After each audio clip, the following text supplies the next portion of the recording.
Hello students, today we will understand chapter number 2, that is the establishment of company power and how it went from trade to territory. तो अब हम पढ़ेंगे mercantilism and trade Wars के बारे में। तो mercantilism का simple meaning क्या है? इसका सिंपल मीनिंग है कि कॉमर्शियलाइज्म और getting profit by trading with other countries. मतलब आपने दूसरी कंट्रीज के साथ ट्रेड किया और उससे प्रॉफिट गेन किया, एक तरह से चीज़ों को कमर्शियलाइज कर लिया। So this is mercantilism. तो जब इंडियन स्पाइसेस पूरे वर्ल्ड में पहुंचे तो उनके लिए एक ग्रेट डिमांड जागी, यूरोप में स्पेशली। और उस वक्त क्या होता था, अगर स्पाइसेस में, मसालों में कोई ट्रेड करता था तो उसे बहुत मोटा मुनाफा होता था, प्रॉफिट होता था। और जो यूरोपियंस थे वो विंटर सीजन में मीट पे डिपेंड करते थे, क्योंकि यूरोपियन कंट्रीज क्या है, बहुत ठंडी होती है। तो कोल्ड रीजन्स में मीट अगर कंज्यूम करते हैं तो इट प्रोवाइड्स वार्मथ। सो ये जो मीट होती है, इसका टेस्ट और इसका प्रिजर्वेशन, ये स्पाइसेस के हेल्प से ही प्रिजर्व किया जा सकता है और इम्प्रूव किया जा सकता है। तो इसके वजह से क्या हुआ कि एक शॉर्टेज आई गोल्ड की यूरोप में। तो जो यूरोपियंस थे ये इंडिया की तरफ ज़्यादा अट्रैक्ट हुए और गोल्ड एकमात्र उस वक्त एक जरिया था ट्रेड का, एंड उनको इंडिया में गोल्ड सफिशिएंट क्वांटिटी में मिला। इसलिए जो अलग अलग यूरोपियन पावर्स हैं उन्होंने अपने अच्छे से अच्छे एफर्ट दिए ताकि वो नए नए ट्रेड रूट इंडिया तक फाइंड आउट कर सकें। तो इसमें जो कोलंबस थे उन्होंने बहुत लंबी दूरी तक सेल किया और इंडिया को डिस्कवर किया। इंडिया को डिस्कवर करने के लिए उन्होंने बहुत लंबी दूरी तक अपनी शिप चलाई, बट वो इंडिया को डिस्कवर करते करते कहाँ पहुँच गए? अमेरिका में पहुँच गए एडी 1494 में। वो चले तो इंडिया को खोजते थे, but he discovered America instead. But last में क्या हुआ, वास्को डा गामा, जिनकी यहाँ फोटो दे रखी है, ये सक्सीड हुए इंडिया को ढूंढने में। तो वास्को डा गामा ने इंडिया को एडी 1498 में ढूंढा और वो कहाँ पहुँचे? वो कैलिकट पहुँचे, जो कि इंडिया के वेस्टर्न कोस्ट में है। एंड बहुत लंबा डिस्टेंस उन्होंने कवर किया अफ्रीका के अराउंड, और फिर जाके वो कहीं इंडिया कैलिकट में पहुँचे। तो अगर आप मैप में देखें तो कैलिकट इंडिया में इस एरिया में है, that is the western coast of India. अब क्या हुआ, जल्द ही जो अफ्रीकन्स थे वो ट्रेड में लग गए इंडिया के साथ, और जो उनकी ये दौड़ थी ट्रेड के लिए, इससे क्या हुआ, वॉर्स उत्पन्न हुए और इन वॉर्स को कहा गया ट्रेड वॉर्स। तो सबसे पहले हम पढ़ेंगे कि जो ट्रेड एडवेंचर्स हुए थे इन पावर्स के बीच में, तो उससे जो ट्रेड वॉर्स उत्पन्न हुए उसके बारे में हम पढ़ेंगे।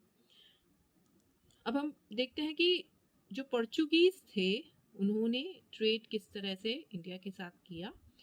तो जो पोर्चुगीज थे उन्होंने एक लोकल रूलर थे किंग जमोरिन, उनसे परमिशन ली ताकि वो कैलिकट में अपनी फैक्ट्रीज को लगा सके।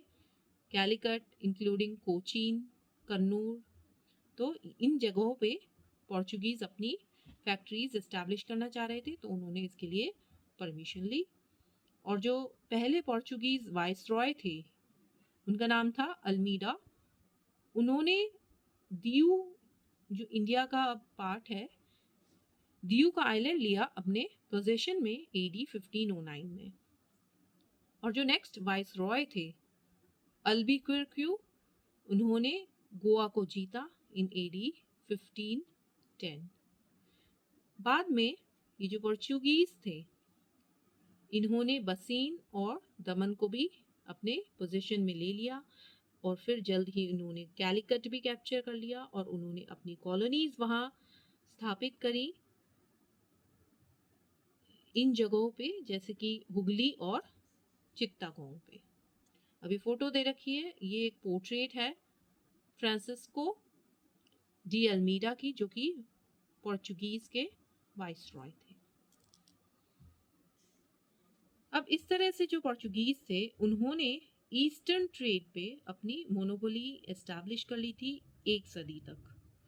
बट इसके बाद क्या हुआ, एक इनमें कांस्टेंट डिक्लाइन आया उनके ट्रेड में और उसके कई सारे कॉज रहे। तो ये तो था पोर्चुगल ट्रेड विद इंडिया। अब हम पढ़ेंगे डच और उनका ट्रेड इंडिया में। तो जो डच आए उन्होंने एक कंपनी एस्टैब्लिश करी जिसका नाम था Dutch east India company, India में AD 1602 में। अब इस कंपनी का मेन पर्पस क्या था? इस कंपनी का मेन पर्पस था कि वो स्पाइसेस का एक बहुत लुभाता हुआ ट्रेड इंडिया में और ईस्ट में करें। उन्होंने इसके लिए बिजनेस सेंटर जगह जगह इंडिया पे एस्टैब्लिश करे। तो लोकेशन क्या रही उस वक्त? वो थी चिंसूरा, सूरत, पटना, कोचीन एंड नागापट्टनम। बट जो ब्रिटिश आए फिर उन्होंने इनको उखाड़ फेंका और उन्होंने खुद का ट्रेड स्थापित किया इंडिया में। अब जो इंग्लिश थे उनको इंडिया के साथ ट्रेड डीलिंग करने के लिए ईस्ट इंडिया कंपनी एस्टैब्लिश करनी पड़ी, जो कि उन्होंने AD 1600 में करी। तो सबसे पहले क्या हुआ कि हॉकिंस एक व्यक्ति थे जिन्होंने परमिशन ली ताकि वो एक ट्रेड सेंटर सूरत में एस्टैब्लिश कर सके। सर थॉमस रो, इन्होंने क्या किया, वो एक रिप्रेजेंटेटिव रहे ब्रिटिश के। इन्होंने परमिशन ली जहांगीर से ताकि वो अपना बिजनेस सेंटर अहमदाबाद, बरोच और आगरा में एस्टैब्लिश कर सके। अब AD 1639 में क्या हुआ था कि इंग्लिश ने एक फाउंडेशन रखी मद्रास में और एक फोर्ट बनाया। फोर्ट मतलब किला, जिसको फोर्ट सेंट जॉर्ज के नाम से जाना गया। फिर किंग चार्ल्स सेकंड ने 1668 में बॉम्बे को रेंट किया to the company for 10 pound per annum. अब उनको क्या है कि बॉम्बे एज अ डाउरी मिला था जब उन्होंने प्रिंसेस कैथरीन को के साथ शादी की थी, जो कि एक पोर्चुगीज प्रिंसेस हैं। अब औरंगजेब जो थे उन्होंने ब्रिटिश को परमिशन दी ताकि वो एस्टैब्लिश कर सके अपने ट्रेड सेंटर्स बंगाल में। फिर 1691 में क्या हुआ कि कंपनी को एक एक्सेम्पशन मिला ताकि वो जो भी कस्टम ड्यूटीज हैं बंगाल में वो नहीं पे करें in return for 3000 rupees a year. अब 1698 में क्या हुआ कि जो कंपनी है उसने जमींदारी एक्वायर की 3 विलेजेस की, जो थी सुतंती, कलिकट एंड गोविंदपुर, जहां पे फोर्ट बनाए गए। फोर्ट विलियम अपनी फैक्ट्री के चारों तरफ बनाए गए। अभी जो विलेजेस थी ये सिटी में बदल गई और फिर उसको कैलकटा बोला गया।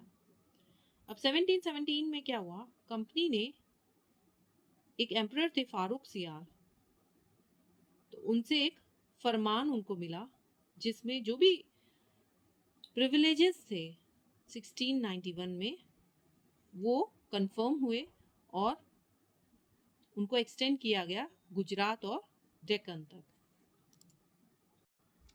तो अब ये जो पोजीशन थी इंग्लिश की, तो उससे कंसोलिडेटेड पोजीशन थी, उससे क्या हुआ कि उन्होंने सबसे पहले पोर्चुगीज को भगाया इंडिया से और उसके बाद फिर डच को भगाया।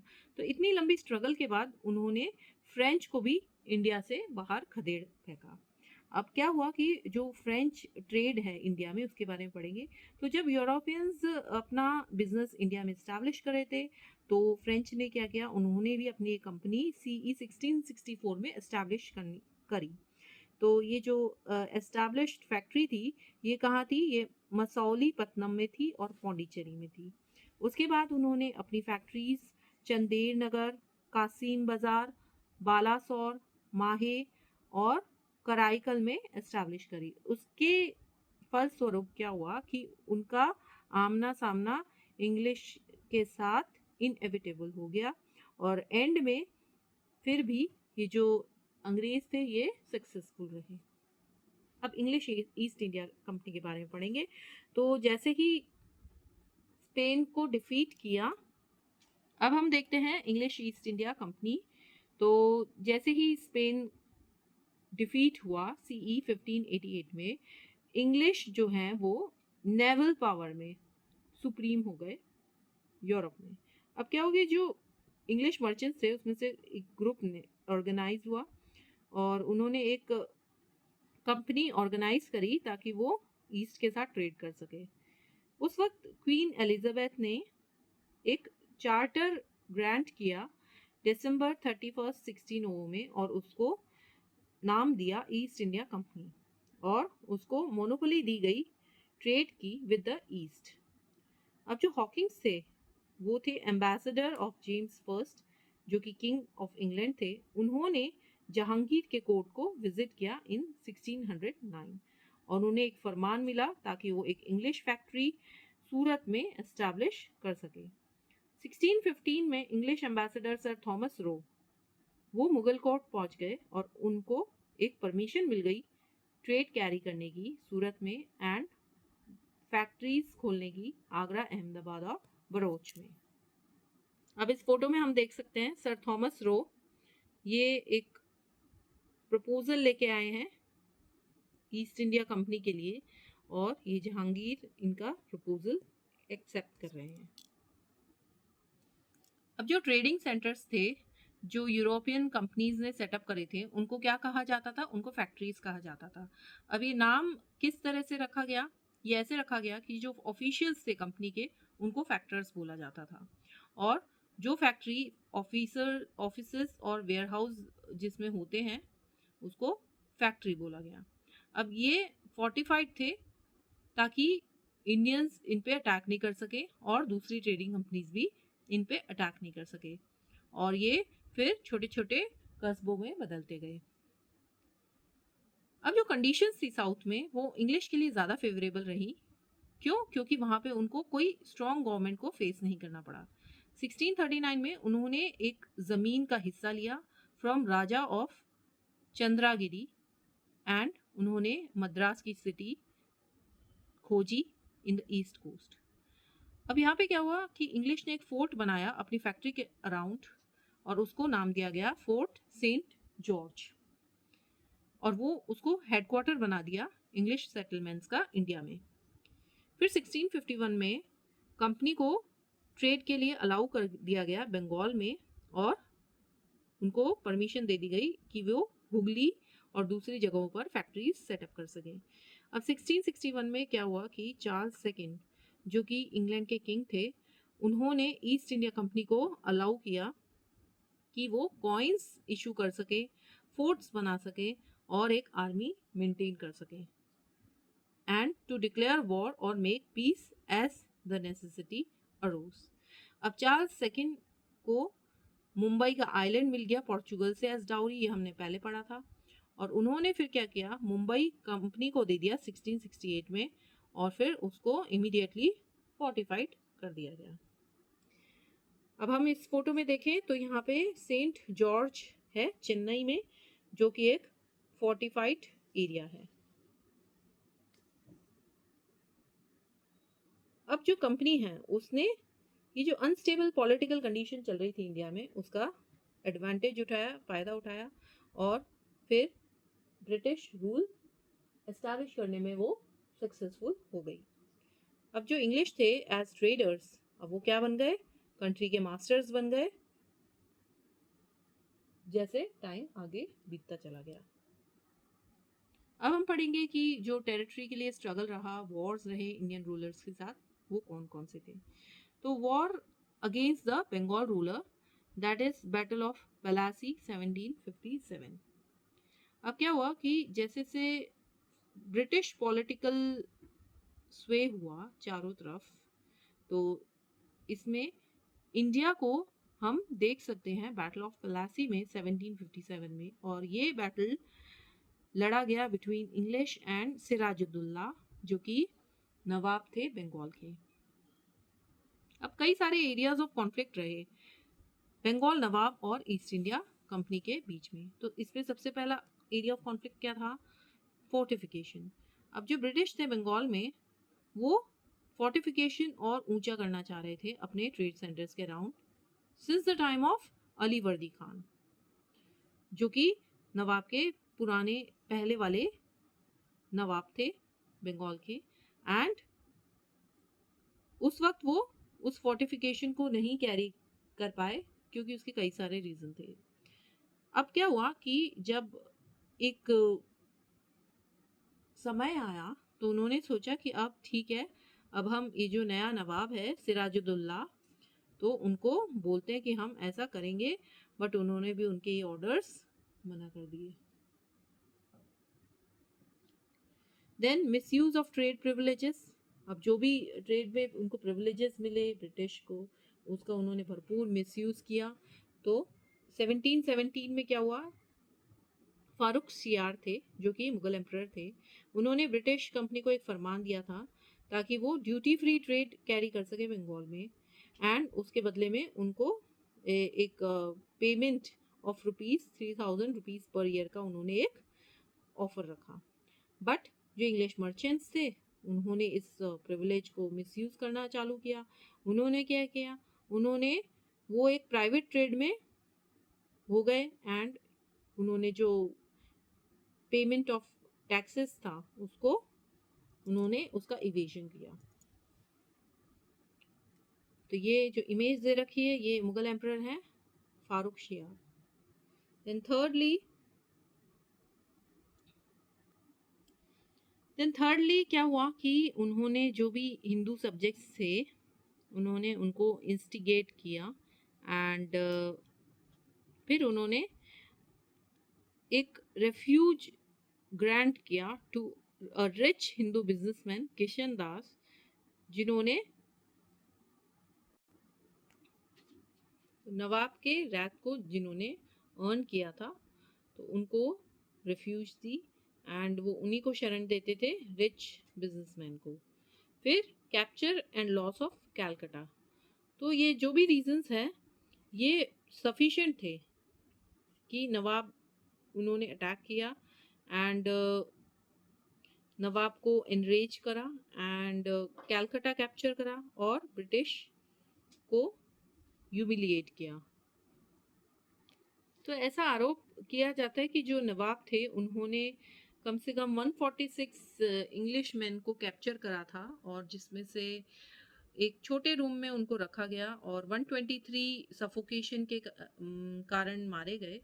बट जो मॉडर्न हिस्टोरियंस हैं वो इस एपिसोड को ब्लैक होल ट्रेजेडी कहते हैं एंड वो इसको एक स्टोरी बताते हैं। अब जो इंग्लिश हैं उन्होंने they had put it up only to serve their own political ends।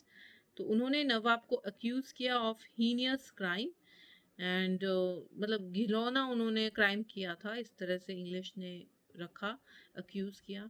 और जब न्यूज़ मद्रास पहुंची तो वहाँ पे क्लाइव और वॉटसन थे, उन्होंने फिर कैलकटा रिकैप्चर करने के लिए भेजा लोगों को अपने, एंड जो नवाब थे उन्होंने कैलकटा को कैप्चर करने के लिए फिर से ट्राई करा एंड जब वो क्लाइव और वाटसन के हाथों में पड़ गया था एंड बट वो सक्सीड फिर नहीं हो पाए। तो यहाँ पे ये फोटो हम देख सकते हैं रॉबर्ट क्लाइव की। देन फिफ्थली क्या हुआ था कि चंदेर नगर का कैप्चर होना। तो क्लाइव डरा हुआ था कि जो लेस्ट जो जो फ्रेंच थे वो नवाब को हेल्प करने आ सकते हैं, तो इसलिए फिर उसने अटैक करा चंदेर नगर को मार्च 1757 में। देन सिक्सथली कॉन्स्पिरेसी नवाब के अगेंस्ट। तो क्लाइव पहले से ही एक वॉर की तरफ झुकाव था उसका अगेंस्ट द नवाब, तो इसलिए उसने फिर मीर जाफिर को के ऊपर विजय पाई, जो कि कमांडर था सिराजुद्दौला का, और एक हिंदू बैंकर अमीन चांद। देन सेवेंथली इमीडिएट कॉज रहा एक। तो जब कॉन्स्पिरेसी पूरी तरह से हैच हो गई, तो क्लाइव ने सिराजुद्दौला को चार्ज किया कि उसने वायलेट किया एक पहले पुरानी ट्रीटी को bye entering into a conspiracy with the French and the Dutch. अब नवाब ने रिफ्यूट किया इस एलिगेशन को, और फिर क्लाइव उसके अगेंस्ट मार्च कर गया।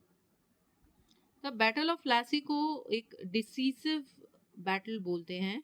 क्यों? क्योंकि ये एक पहला मेजर विक्ट्री था कंपनी का इंडिया में, और मीर जफर जो था उसको नवाब ऑफ बंगाल डिक्लेयर किया गया, और वो एक सिर्फ पपेट था इंग्लिश के हाथों में, और जो इंग्लिश थे उनको अब बंगाल में फ्री ट्रेड का अधिकार मिला, और कंपनी को टेरिटरी मिली ऑफ 24 परगान्स, एंड जो कंपनी और उसके ऑफिशियल्स थे उनको 30 मिलियन रुपीस से भी ज़्यादा मिला नवाब से। एंड उससे क्या हुआ कि ब्रिटिश की जो प्रेस्टीज थी वो और बूस्टअप हो गई। So we'll finish it here, then we'll continue with the Battle of Buxar in the next part of this video. Thank you.